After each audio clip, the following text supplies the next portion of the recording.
Hi, everyone. Welcome back to In Your Spare Time, a podcast of the blog of Ursula K. Le Guin. I'm Stuart Perkins, one of the producers of this podcast. Today's reading is by Stanley Robinson, who studied with Ursula in two classes she taught at UC San Diego in 1977, a science fiction literature seminar and a fiction workshop. This was the start of a friendship and correspondence that lasted nearly 4 decades.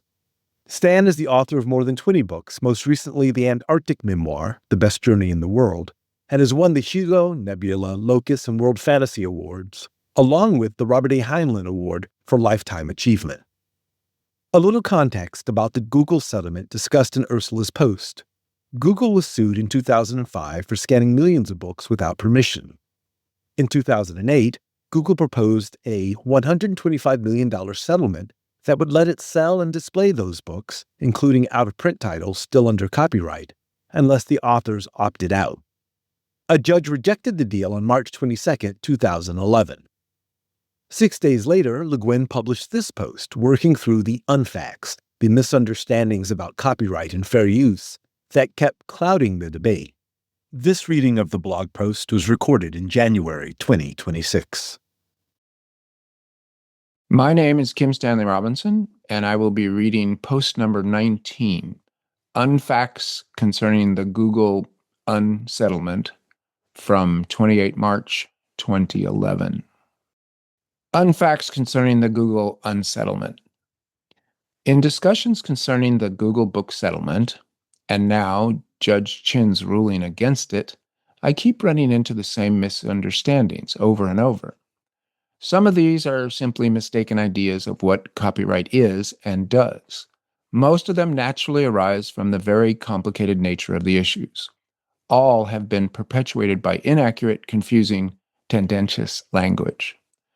I'll cite these unfacts as I come upon them and have time to discuss them.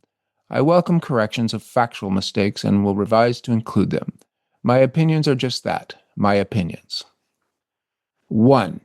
Unfact. Everybody who opposed the Google book settlement hates Google and everything it stands for and wants to destroy the evil corporation root and branch and go back to carving runes on rocks. Fact. Most of us who oppose the settlement use Google all the time. Whatever misgivings we may have about corporate control of information, Google's performance is offering access to information without strings attached has so far been admirable and immensely impressive. And most of us strongly favor the idea of a free digital library. The problem is that Google saw fit to defy copyright law by digitalizing works without permission from the copyright holders. Discussion. I don't understand why Google did what they did. If they'd just done it right and followed their own motto, don't be evil. I know. The Library of Alexandria consisted mostly of stolen books taken by force from the libraries of subject cities. But in this case, there was no need for theft. Many authors would gladly give permission for their out-of-print books to be included in a great free digital library, especially if it paid usage royalties, as European public libraries do. The harm came when Google began digitalizing works without permission and thus attacking both copyright and moral right.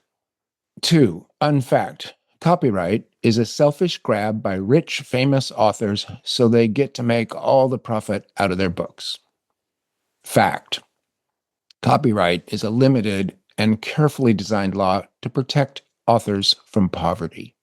It allows authors control over the rights in their books so that they, like any worker, can make what profit they can from their work.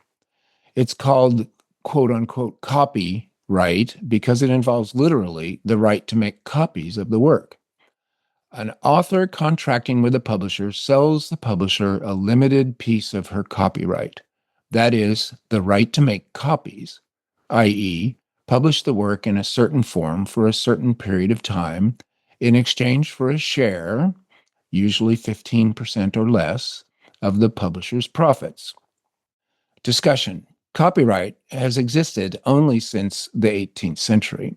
Till then, writers mostly lived by finding and sucking up to a rich patron.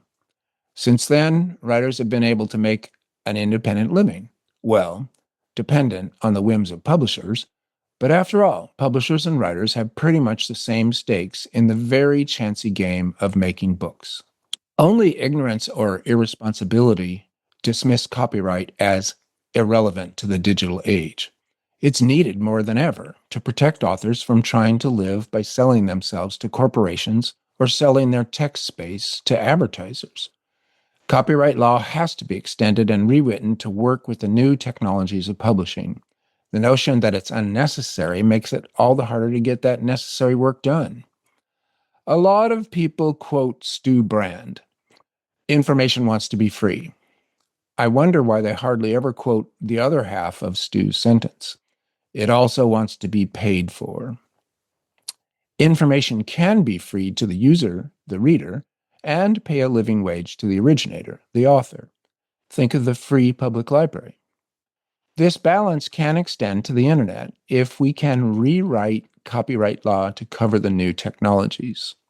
Sneers and sloganeering ain't going to butter the beans. It will take hard work and careful work. Can you imagine trying to explain to the current Speaker of the House how it might be done and why it's important to do it? 3. Unfact. Out of print and out of copyright are the same thing. Quote-unquote orphaned books are out of print and out of copyright. Fact. A book that is quote-unquote out of print is one which no publisher currently claims to have in print and available. A book that is quote-unquote out of copyright is one whose copyright has expired. It is said to be quote-unquote in common domain. No one can own the rights. Anyone can copy it, reprint it, etc. at will. Out of print and out of copyright are entirely different things. Most books go out of print within a year or two, but their copyright goes on for decades. An orphaned book means a copyrighted book whose copyright owner, author, or estate, or trust, or representative can't be located. An orphaned book is usually out of print, but it is not out of copyright. It's orphaned because the copyright owner can't be located to send royalties to or ask for permission to excerpt, copy, reprint, digitalize, etc. Discussion. Orphaned books were always a problem in publishing, but didn't become a huge problem until the recent grotesque extension of the period of copyright, called the Mickey Mouse Act, because a lobby led by Disney Corporation strong-armed it through Congress. Copyright used to be 28 years, plus a 28-year extension at request. It is now the lifetime of the author plus 70 years. That could be 120 years. An indefensible crippling of the intention of the Copyright Act, which was to give living authors the rights and profits they'd earned, and then let the book go into public domain, become free to everybody. Under Mickey Mouse, a huge number of books are going to end up orphaned, trapped in useless copyright. It is, God help us, up to Congress, with the guidance of the Justice Department, to figure out how orphaned books should be handled. The best first step would be to knock down the Mickey Mouse Act and return to a rational duration of copyright. If this is unthinkable, perhaps the Copyright Office should be enabled to declare a copyright void if the copyright owner cannot be found after a bona fide search plus a period of, say, 2 years.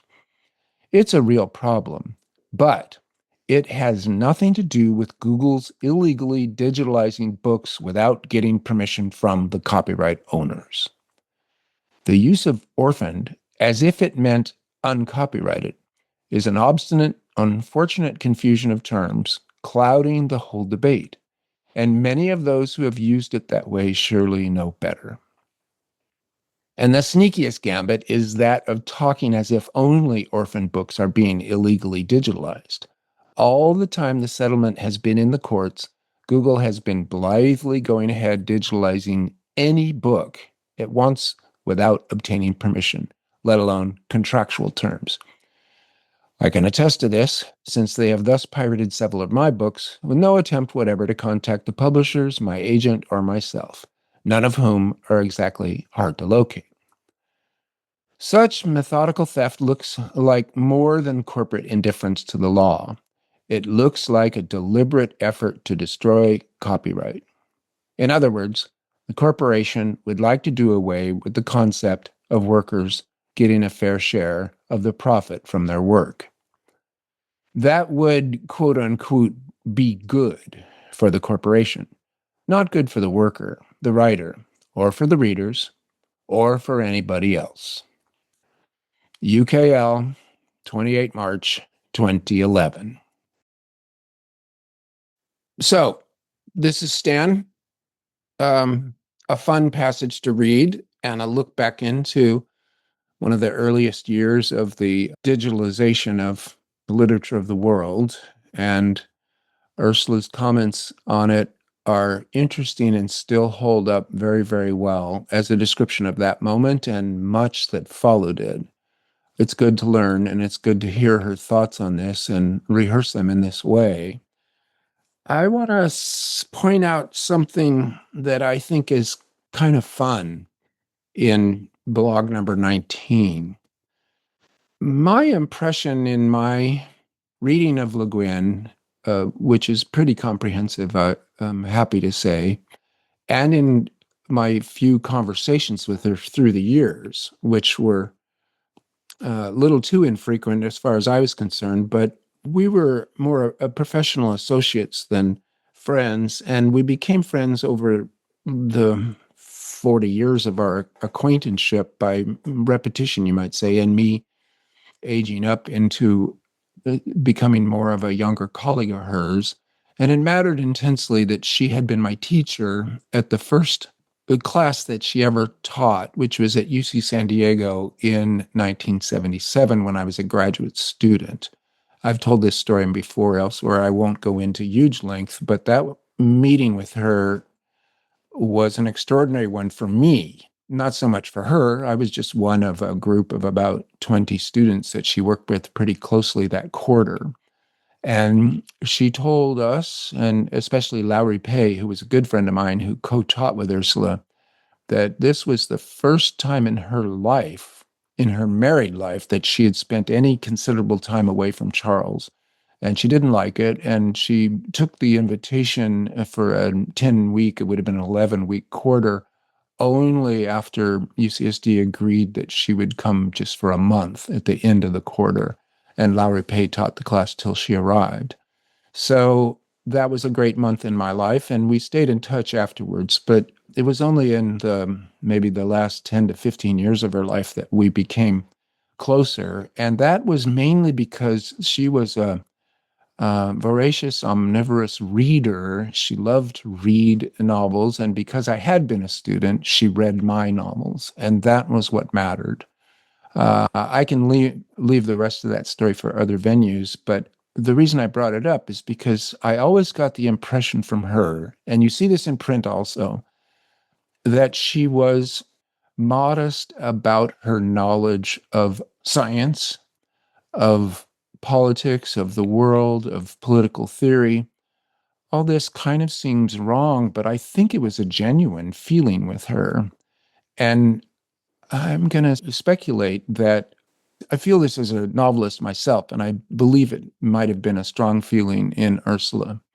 The stories come from somewhere else within you that you don't have good contact with. You watch the stories come out on the page or on the screen in the same way as a reader, except you've been the medium. And I don't want to get too mystical about it. It actually is quite well supported by brain science by this point, as well as psychology in general, that there's a vast unconscious in us. And fiction, and I think especially Ursula's fiction, tap into that unconscious. And then the conscious person alive in the world as someone to talk to amongst other people is almost as distant from that source of the stories as anyone else. So in other words, there were two things going on. Ursula was honestly modest about her knowledge of all kinds of things that she actually knew quite a lot about, but she was at the same time aware that she had a gift, which in the 18th century they might have called a genius, or the genius of the place, the interior spirit within you, a kind of fountain from which these stories were pouring out of her, and she was looking on as startled as anybody else that one person could be writing so much great fiction.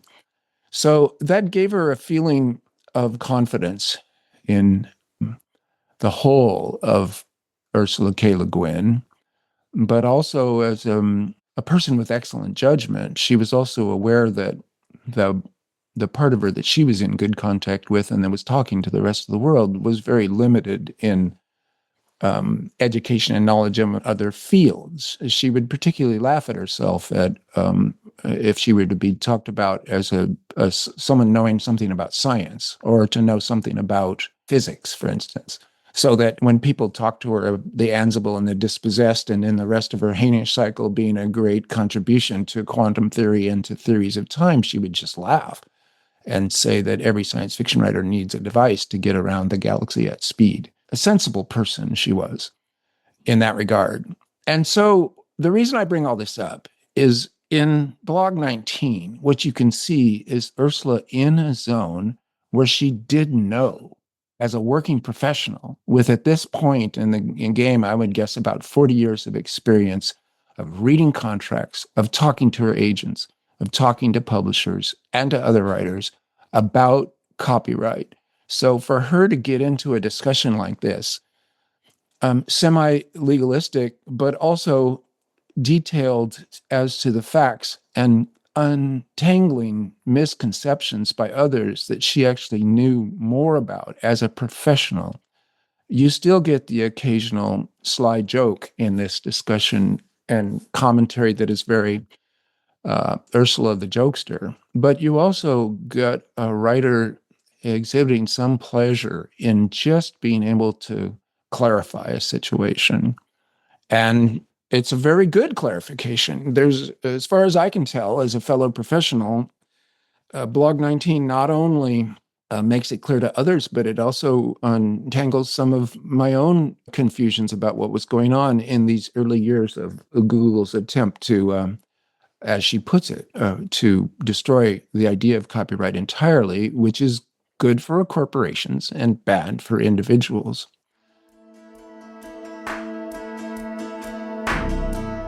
Thank you for listening to In Your Spare Time. Our thanks to this week's reader. Please subscribe wherever you get your podcast and share this episode with a friend. You can find us and Ursula's blog online and in the socials at Ursula K. Le Guin. In Your Spare Time is brought to you by the Ursula K. Le Guin Foundation and produced by Richard Stewart Perkins, Molly Templeton, and Theo Downs Le Guin. Our theme music was composed and performed by Todd Barton. We'll see you next week on In Your Spare Time.